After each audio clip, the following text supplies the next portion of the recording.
Hi everyone, good morning or good evening or good afternoon, wherever you are.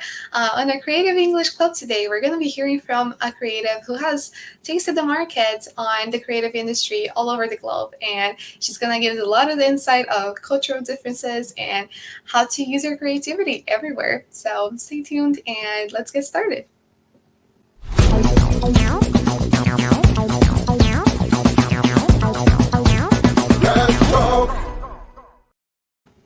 If this is your first time in a Creative English Club, hi, I'm Mariana, and I am currently in Canada, but I'm originally Brazilian. I'm going to be hosting the sessions with everyone in the Redhook Creative Community, and each week we have a special guest to come talk to us. And this is basically a space where we can learn about creativity and other things about the communications market, and basically just trade experiences. And this is really a space to practice our English, so we have like more opportunities in our own like professional lives. And yeah, this is just a safe place so we can all learn together. I'm gonna be calling now our lovely like mediators for the session, which are all part of the Redhook Creative Community, so they can briefly introduce themselves. And so if we can have first up Bia, please.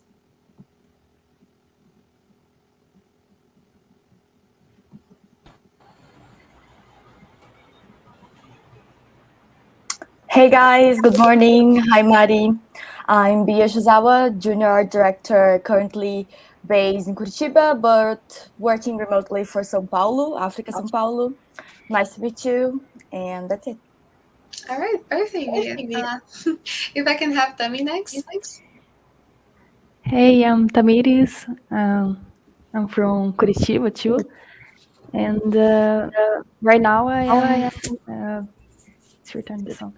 And I'm a creativity intern at Redhook School. Amazing. Can I have João next? Hello, guys. My name is João. I'm a copywriter. I'm from Rio, but I live in Curitiba and work for São Paulo. I'm, I'm looking forward to learn a lot today. Amazing. Carolina? Good morning, guys. So I'm Carolina. I'm a copywriter at OpusMultipla here in Curitiba. Amazing, thank you. And Brian, please.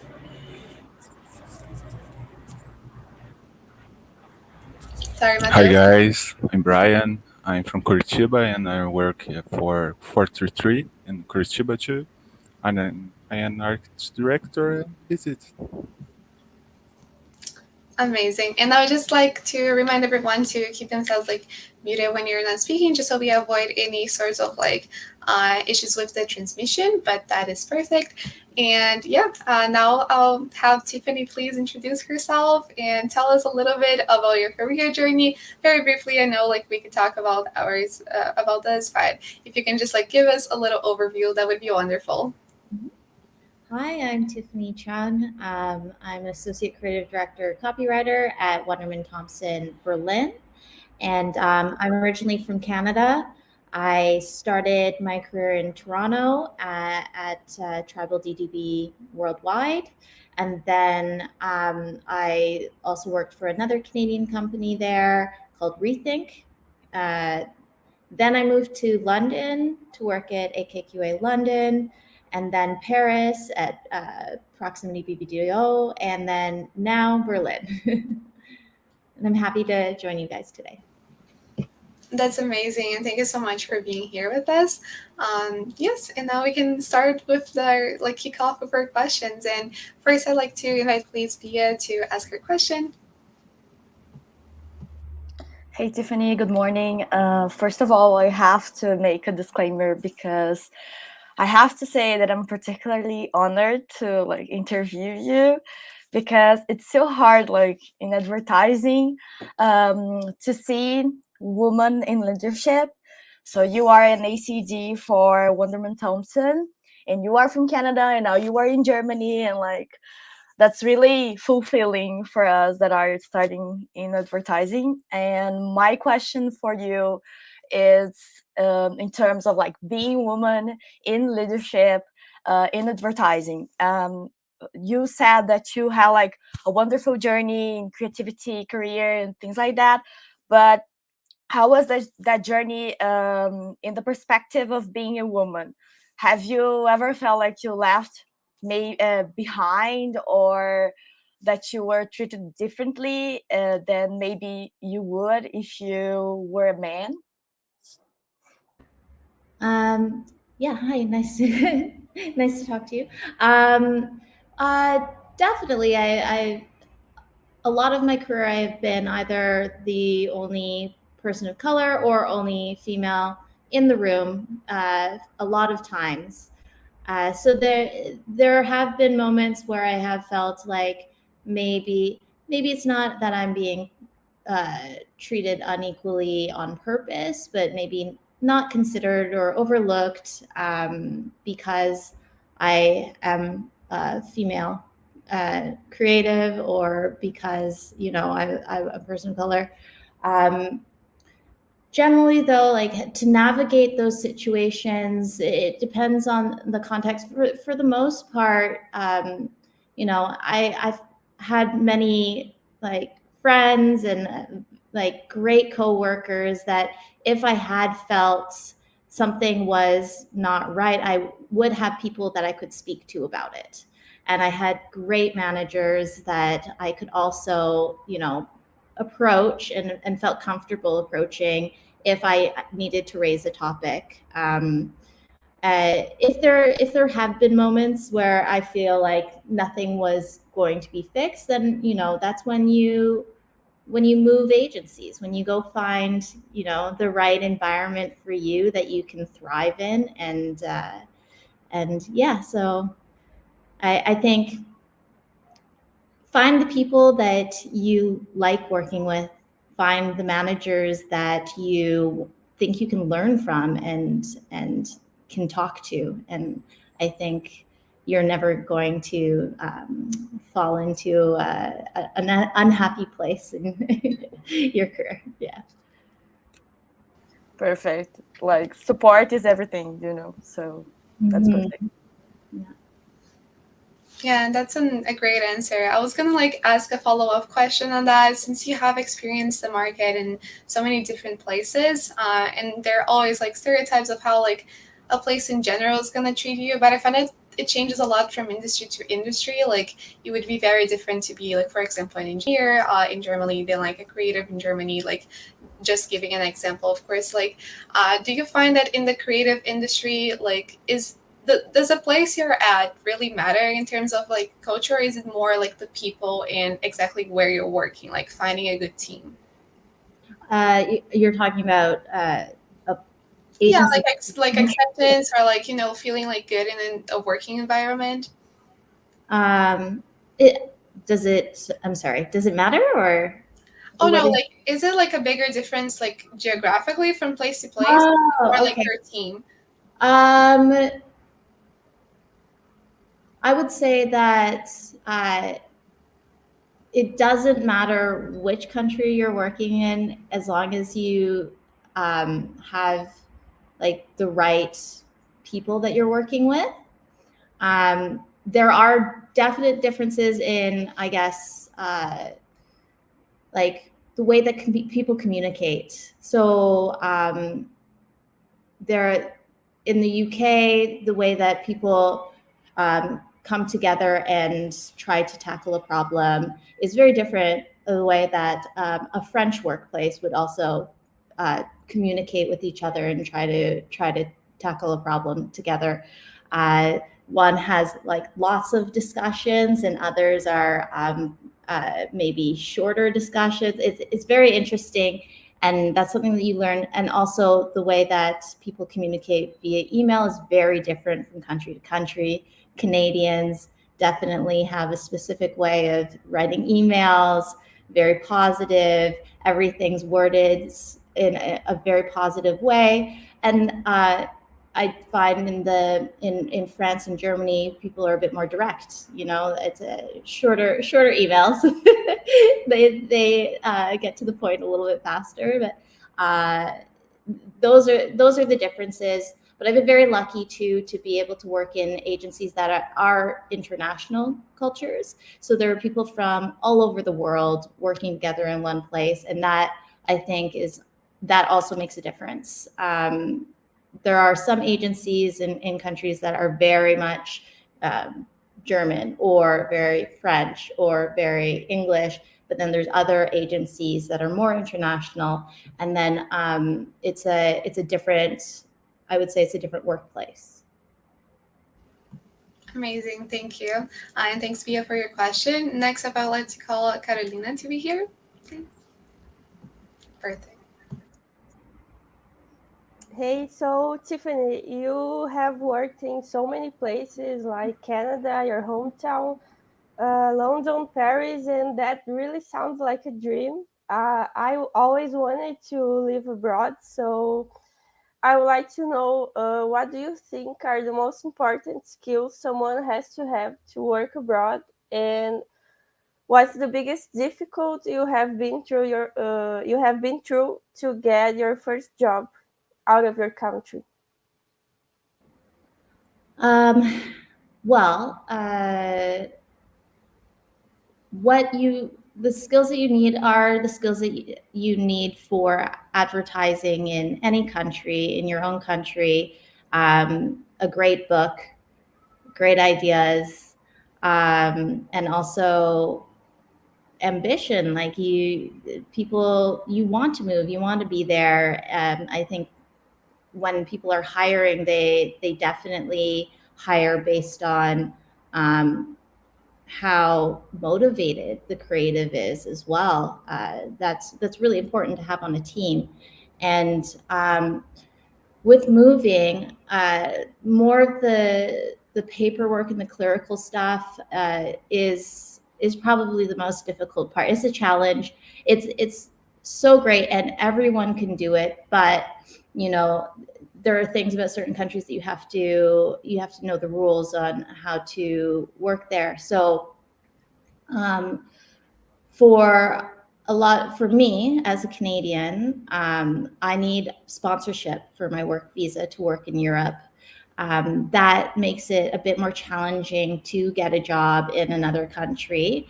What helps is awards, definitely, because then your agency can make the case for you when they're applying for your sponsorship and your visa that they are bringing over an award-winning, skilled person to the country. Then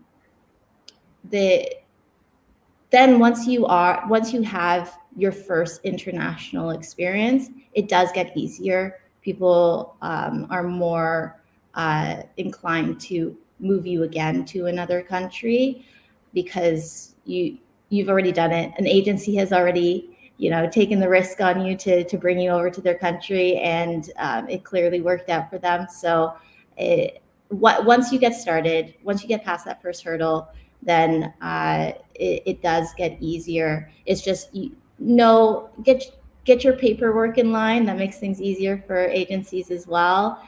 Make sure you have your documents and everything all set up. And I'd say also just apply for the jobs that you want, even though sometimes people don't apply because they don't feel like they have the right skills or they don't know any. Doesn't matter. If you want it, you should give it a go. Yeah, so you talk about winning awards, and that really sounds like something kind of far away, It's kind of difficult. So you think it's something really, really necessary, or it's possible by other ways? It's possible by either ways, definitely. If you have a solid book and you maybe you do some extracurricular projects, you participate in the advertising community, like doing talks like these, I think all make you a very good candidate to work abroad. But it is just some countries do require those things, not the agency, but the country itself, in order to do your visas. There are student visas. There are work holiday visas too. A lot of people use those to do maybe a little bit of freelance work in another country for a couple months. And that is also a great way to network, to get people in other countries to know how you work, want to hire you again. It's a great, if that exists for you, then I would definitely try that as well.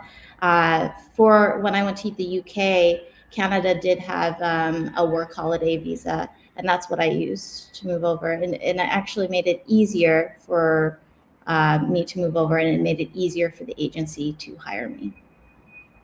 Yeah, nice. Thank you. Great question. Thanks, Carolina. And thanks for your answer, Tiffany. And next we have João. Hi, Tiffany. And you talked about how it's different to communicate with different people from different country, like in Canada and in London.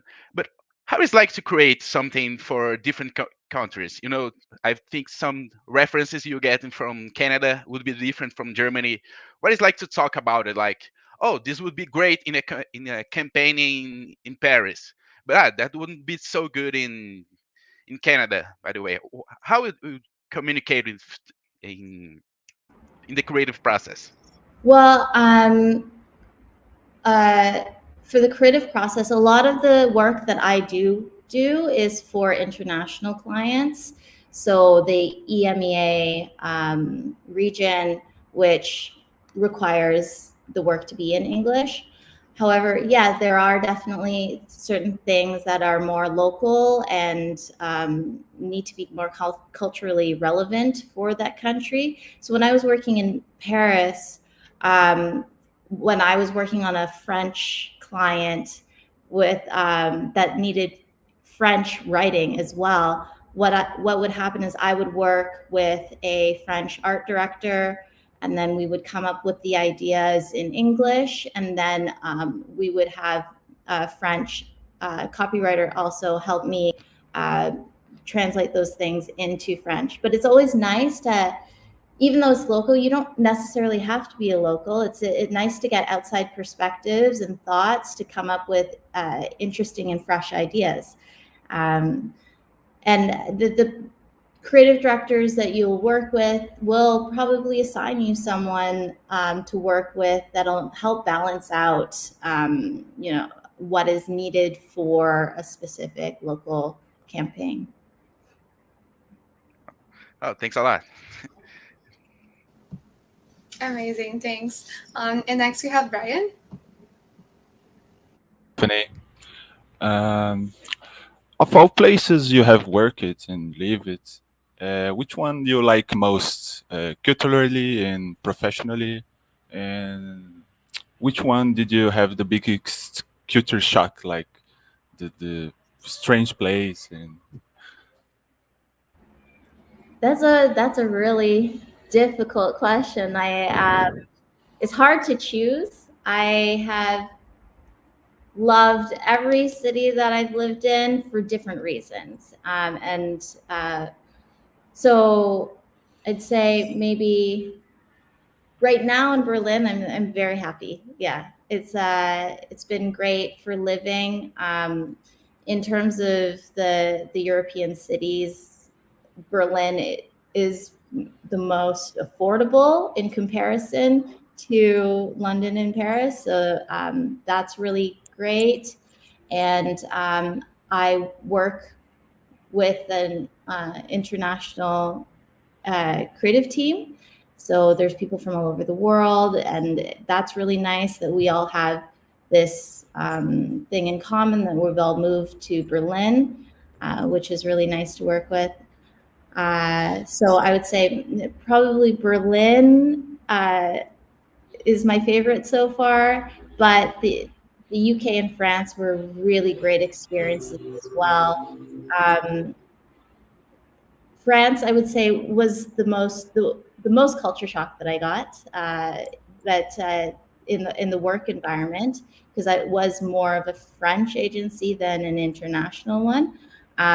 So I definitely had to learn the way that people communicated, the way that people did things. It was more of a challenge, but definitely rewarding. And the UK, London was so fun. It's a really cool city, and there's the book Board of London, Board of Life. There's so many things to do there. So it's such a huge city. And working at AKQA was a lot of fun as well. And I got great opportunities to work on Nike. So yes, all of them great. France, the work culture is something that I had to get used to. And then Berlin overall has the nice balance of all the cities. Okay, thank you very much. That's amazing, and it's so interesting to hear like all those comparisons. Like most things like are one way, and you have like different, like multiple perspectives. That's very nice. And next we have Thami. Hey, so because of the different cultures and references in each country, there are some cultural shocks, I think. So more than reference, you need to respect each culture and from each place. So what are those challenges, and how do you adapt your writing and your work to fit and respect each place? Well, you would have, I work with Germans. In France, I worked with French people. So there's always people that you work with that are going to help you make sure that this is right for the local region. So it is about having the right team members together to help you deal with these things. In terms of moving and experiencing the culture shock of not just work culture, but overall country, it's something I think everyone experiences when they leave home, when they're in a new environment. I would say, when those things become overwhelming, it's okay to take time, pause, feel it, and then really try to look at the move, look at these experiences of culture shock as also a challenge, because when you do unlock those things that make life easier in a country, it's really rewarding. You like being able to order something or call the electric company in another language. It's so scary at first, and then once you get it, it's you've grown. You've experienced something. You've achieved something. You have to look at it as a growing experience, I would say. Have that mindset. Oh, that's amazing. I think it's really cool to have this cosmopolitan culture and this environment that unites everyone in communication. Thanks so much. Yeah, and it's great because creative people are creative people. So even though you're from different countries, you can connect over creativity, over cool ideas. It's the one thing that unites us, and it makes our work fun. Like that's the reason why we're here. It's a fun job, and you get to do that with like-minded people. It's great. Amazing, and thanks for that answer, Tiffany. And like that final message, like not final in our conversation, but like in just tying things up, because I think it's like especially inspiring for people who are like just starting the career, and we have a lot of those creatives here. So definitely like worth the the little push. Like it's worth it, and you can connect with people. You don't have to be afraid of that. So really appreciate the message. And right now we are also going to be like accepting like questions from the comments. So for anyone watching us on YouTube, you can feel free to send your questions, and we're going to bring them here to Tiffany. I have a few questions of my own actually that like came up in conversation, and the first one being like, obviously since like the pandemic and everything, and like the trend of being more virtual right now, there are a lot of possibilities of working for another country, but not necessarily being in that country. Did you ever wish you had that possibility, or do you actually like the experience of like experiencing absolutely everything, like you said, like even making house calls in a different language, and like for your next adventure, maybe like would you want to actually move or have that opportunity to experience things online, maybe? I think remote working has made it actually easier to go live in different countries. So I don't know, I value both. Like I value living in a place, having that experience, and also getting to meet my coworkers in person. Like I do like it when we're in the office all together. There are certain things that get lost when you only see each other for a specific amount of time online. It's not a bad thing, but I do value the fun little moments, maybe in the kitchen or that type of thing in person and stuff. But I do like the flexibility of remote working. I think it has made work-life balance easier for everyone.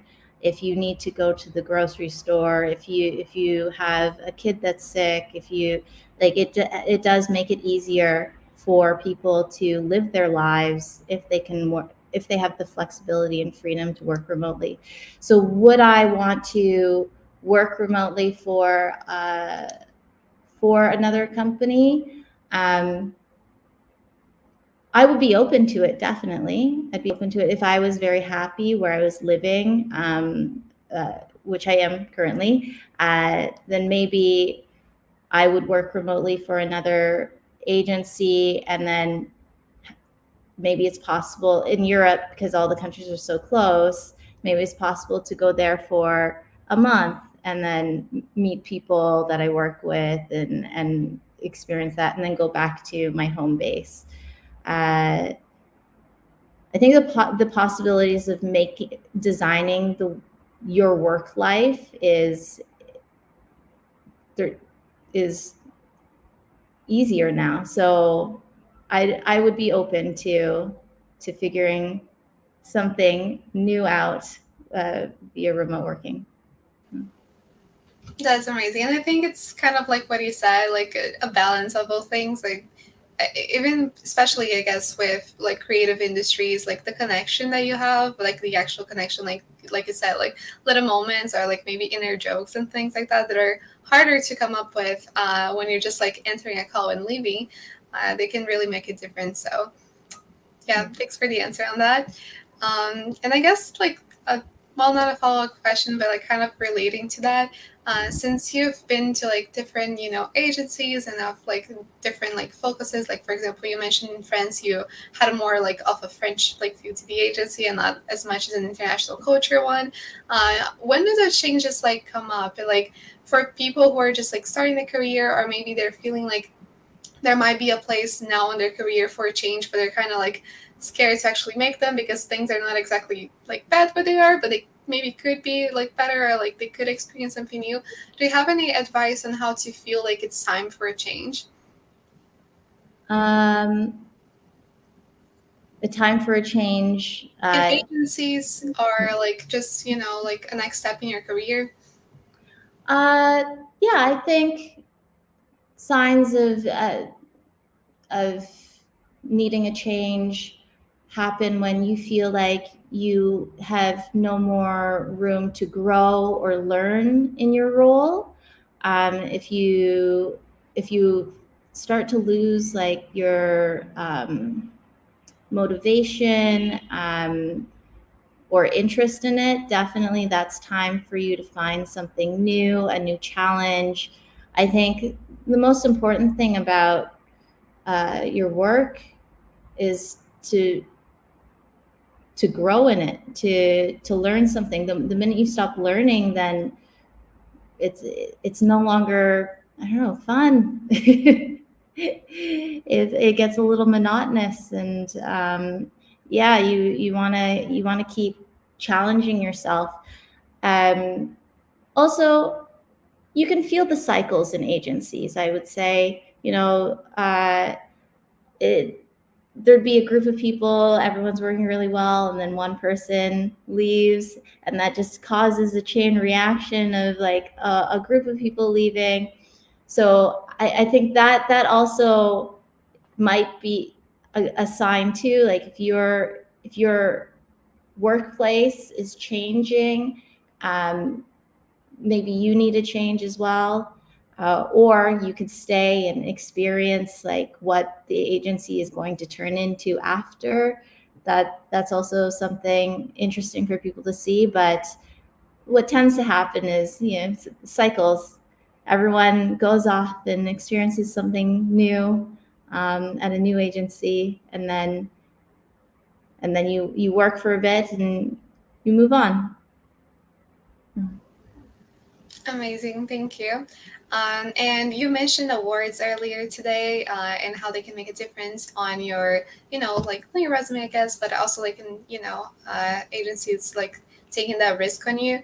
And with like your list of awards, which you have like more than a couple, is there anything that you're like specifically proud of? Is there like a favorite, like a moment that like maybe you look back very fondly?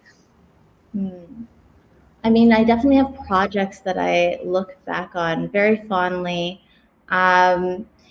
Awards, they're great. They're fun, but they shouldn't be your only goal. And also, everyone here is capable of winning an award. There's so many creative ideas out there, and I wouldn't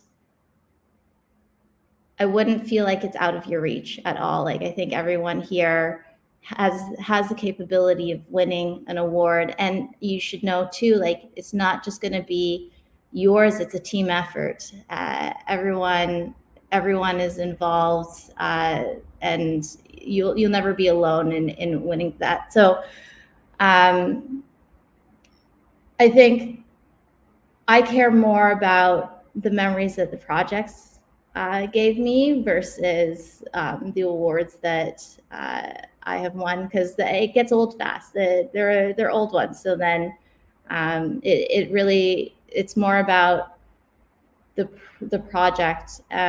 There's one that I really liked that I worked with. I got to work with a friend and a copywriter, my mentor on it, and it was a side project that we had done, a small little TV spot featuring kids for a toy store, and it won like a local award. But it was so fun creating it, because it was all friends coming together, all creative people coming together, director, everyone was just doing this fun project. And yeah, that was be one of my most memorable. And I also just really like working on fun brands. So it doesn't matter how big the client is, it matters how open they are to buy creative ideas.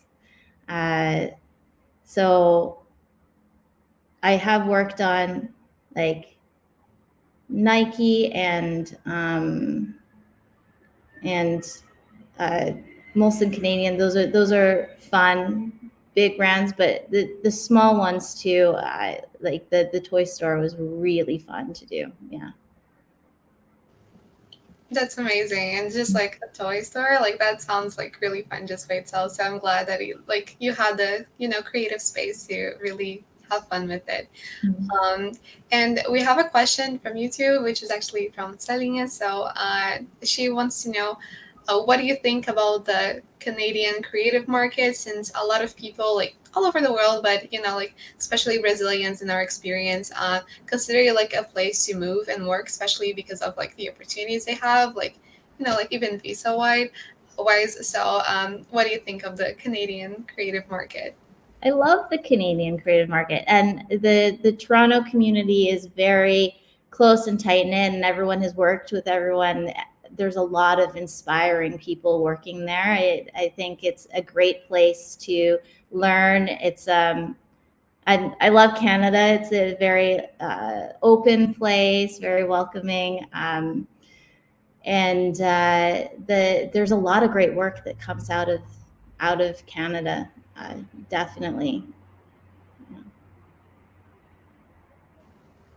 Awesome, thanks. And just like, I guess a piggyback on that, like mentioning also like Brazilian professionals that kind of like move everywhere. I know that like we have professionals like in agencies like all over too. Have you ever worked with a Brazilian personally, and like how was the experience?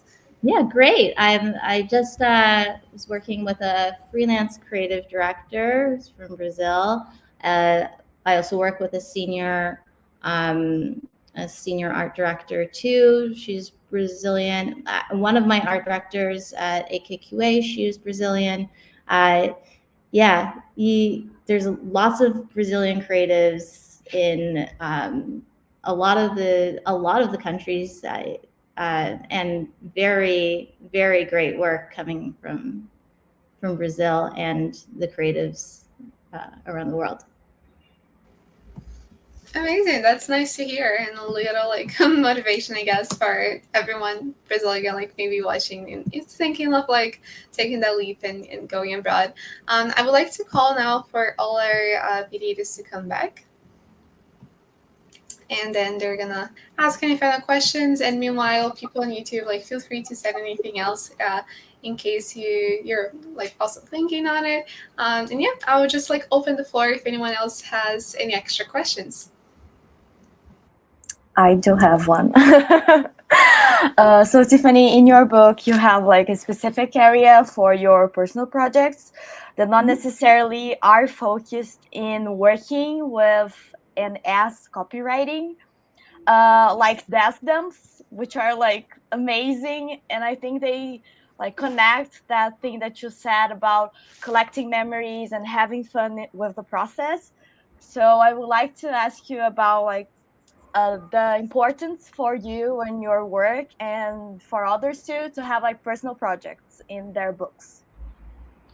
I think you don't have to have personal projects. I wouldn't want to say that you have to. It is extra work, and it can be a lot to do your work at the agency and then your work afterwards. It depends on how much you like doing it.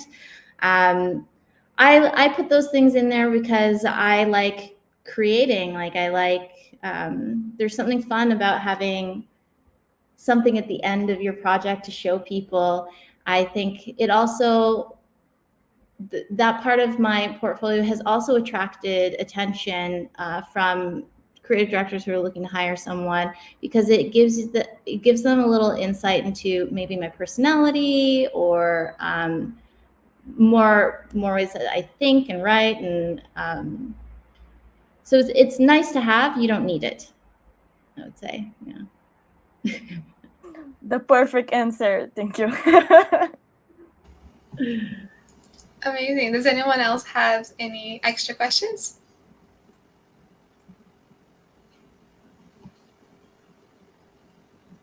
No, so far.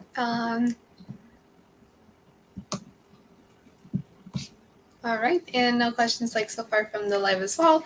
And talking about like advice, like for people starting, especially creatives and everything, do you have any like advice in general for people wanting to work in the creative industry, and then like especially I guess in agencies, since that's mostly like where your experience comes from, like things that they need to know beforehand, or like things that may help them keep like a straight head in certain projects?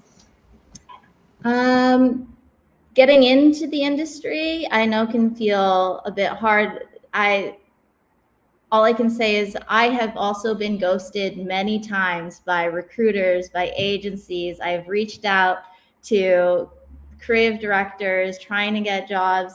You just have to keep trying. I know, like, applying for jobs it's a job in itself. It's a lot of work and it can feel discouraging, but the right opportunity will come for you. Like, it's and sometimes I've also done interviews and not been accepted. You just have to keep failing until you find something. I would say, like, don't give up. Yeah. If there's a lot of reasons why you might not be selected that might not be about you too. So I wouldn't take it personally every single time. There have been roles that I have applied to that I've wanted, but the creative director that I interviewed with decided to leave, or they ran out of money and they couldn't fill that position. Like, they couldn't hire someone for that position anymore. So it's not always about you. I would keep trying, stay positive. You will find something. And there is a shortage right now for good creatives. So like, the jobs are there. They are definitely there. So keep trying. Amazing. Yeah. And I guess, like, on the other side, another year, like, NACD and everything, are you ever on the recruiting side of the process, like looking at books, and what do you look for? Like, what makes you think, like, oh, this is a good creative right there? Well, it depends on the role. What I like to look for, good conceptual thinking. For writers, I look at the writing, definitely. I would say you don't have to put all your work in your book. Put stuff that you are proud of, or stuff that you think might entertain. I think that's part of it too. Like, I have gone through hundreds of resumes and books in a day, and they kind of blend together. So if you have something a bit funny, I'm more likely to remember it. It's the same. I think it's the same when there's judges on a jury for award shows too. Like, they go through thousands. So it's the things that can stand out of the onslaught of work that is in front of them. In your resume or your book too, I do like to see where you went to school. I like to see what agencies you may have worked at. I think it helps too when you have people in common. So your network is your most valuable thing when getting a job. So make those connections with people, reach out. It'll help you in the long run. Yeah. Amazing. And talking about connections, I guess, like, one thing that we always need to talk about, like, is networking. That's, like, a big word, like, in recent years, like, especially with the new, like, work culture. And I guess it's even bigger somehow. It feels bigger in the creative industry because, like you said, everyone's, like, usually very tight, especially, like, on specific regions. People, like, know each other and have worked with each other. do you have any like tips on how to like network with people that may be, I know we touched a lot on like culture shock, but I guess, for example, like you mentioned, in Canada, like everything is like in emails. Like that's something that I was a little shocked about coming from Brazil to Canada, that the emails were very polite and everyone like wishes you a happy day like for 3 lines before like getting to the point. And I like, you know, like I was super scared of being rude with someone just because like it was not something that I was particularly used to. And here it's like the basics, you know. So just to get a grasp of like what different people consider like polite or not. Do you have any tips on networking with different cultures? Trying to think of, have I had any experiences? I think if you're, I don't think you have to worry so much. I think you should just be yourself. When you start worrying about what you're going to say or how to approach someone, it makes it harder to actually make that connection. So definitely don't worry so much about how to approach them based on culture. I think just be yourself, be friendly, be kind, you know, speak to someone the way that they'd want to speak to you, or you'd want them to speak to you. And the great thing about moving somewhere new is that it's totally fine to ask someone, hey, you want to go for a coffee? There's no pressure. You're new to the city. You're trying to meet people, and that's a great way in to, and it makes it easier.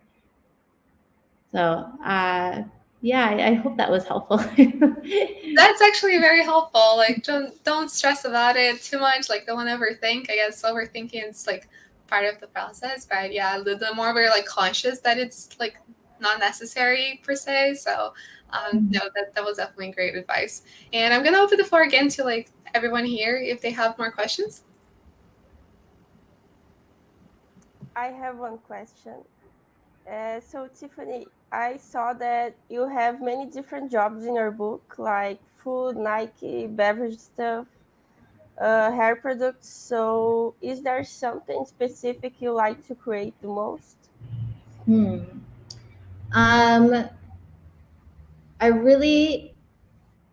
I do like doing films. Like I like writing scripts for films. That, to me, that's so much fun. Of a client that or a brand that I enjoyed working on the most, I think beer was really fun to work on because there's just a bit more room to do kind of funky ideas and try some weird thoughts here and there, or have more of a funny tone of voice. I think that's also really important to me in terms of being a copywriter, writing something funny, having a bit of personality that I can play with in the copy is always great. I enjoyed Nike, and because also that helps me like learn how to write a manifesto. Definitely a lot of inspirational words and like strong headlines. And it's also, you know, the thing with the bigger brands though, because they are so well known for their work, it is a challenge. It is hard to beat all the things that they've already done before. But I think from those brands, you learn your craft. You definitely learn your craft. You learn how to sell in an idea, because with those bigger brands too, it is harder. It is harder to wow them. There are also many more levels of clients that have to approve it. So you learn a lot about the business that way. And how do you feel about the market, about doing funny stuff for brands like that are more serious? I think for the more serious brands, that can also be really great for storytelling, definitely, because it doesn't need to be funny, but you can have more emotion and also find something in the brand that is interesting and intriguing and something that you would want to. It still can be entertaining, I guess, is what I'm trying to say. It's, even though it's serious, you can really. It depends on how you tell the story.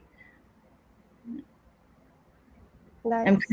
I'm currently working on a luxury watch brand, and we're attempting now to inject more storytelling, and they have an amazing heritage and tradition, and there's a lot of meticulous craft and things like that. So but it is a more humble, serious brand.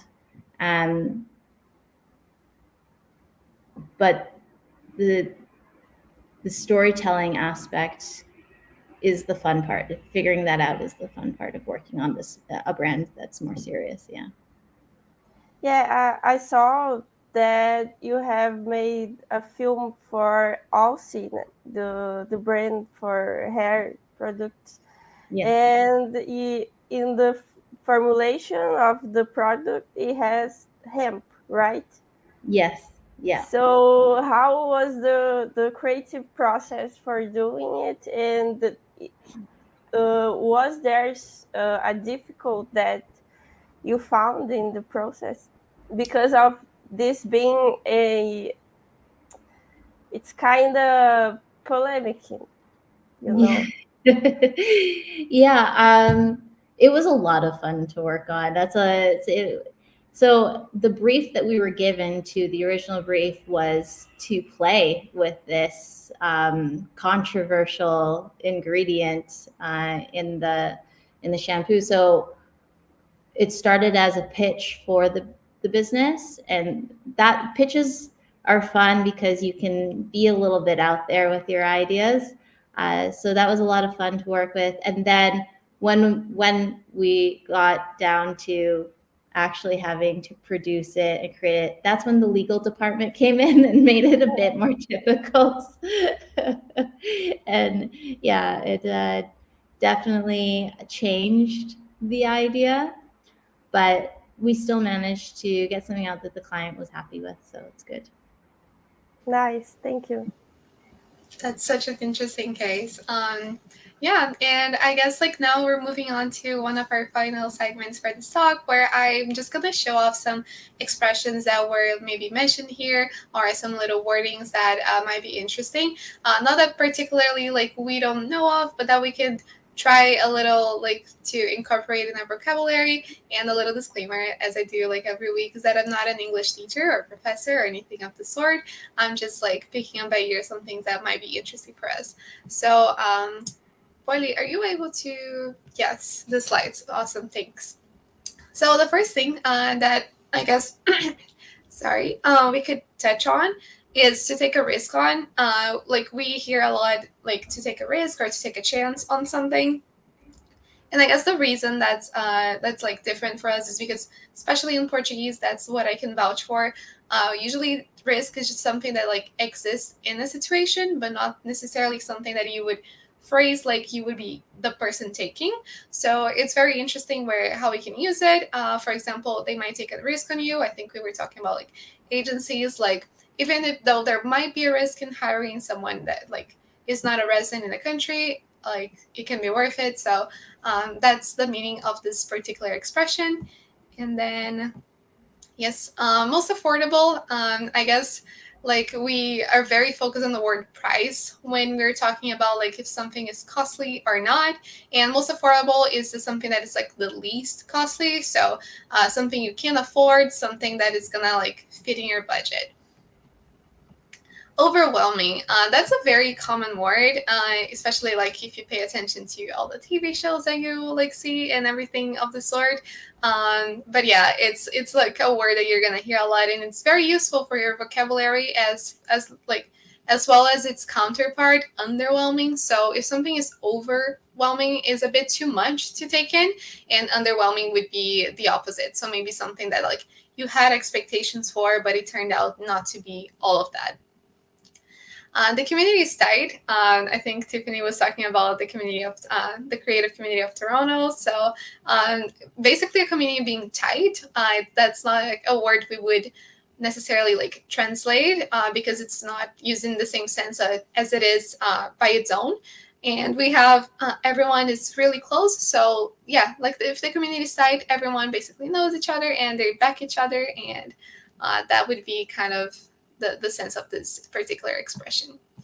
And then I think this is the last one for today, being ghosted. I think with more and more like popular culture coming in, like especially with social media and like the globalization of everything, we're aware of this expression, but it doesn't hurt to make a point because obviously it's not literal, but being ghosted is referring to like the ghost sense of like something not being there anymore, like fully. So being ghosted means that you're never getting a response. So for example, you apply for a job and they never like even say that you didn't make it. They just never reply to you, which is not a great thing, but it's useful for us to know the expression. So yeah, I think those were the expressions. If Tiffany wants to like comment on something, being someone who is like a native English speaker, but obviously feel no pressure to. These are just like a few little highlights.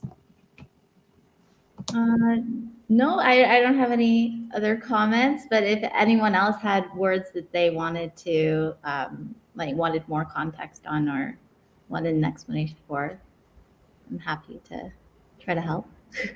Amazing. No, and that was perfect. And yeah, I think that mostly brings us to like the conclusion of this Creative English Club meeting. I would like to thank everyone who's here participating, especially like thank you, Tiffany, for making the time for us. It's very nice to have someone who's actively like out there and like has been, you know, like all around. Like it's great to hear you, and I'm sure everyone watching also has gained a lot of like valuable insights from this conversation. And to anyone watching us on YouTube, the ways you can be here on stage talking to our guests, it's very easy to be part of the Creative English Club. You just have to be a member of the Redhook Creative Community, have a certain level of English where you feel comfortable asking questions to our guests, and then it's just a matter of availability and scheduling, and we're just going to sort everything out. So it's that easy. Our goal here is just to make the language more accessible for everyone so that all of our wonderful creatives have that opportunity to, you know, grow in their careers, be it on their own countries or somewhere else. So yeah, I think that's it for me. Tiffany, if you have like any final words for everyone. No, just thank you very much for inviting me here today. It was fun for me too. It was nice to connect and talk to you. So yeah, thank you. Thank you so much, and I'll see everyone hopefully next week. Thank you. Bye.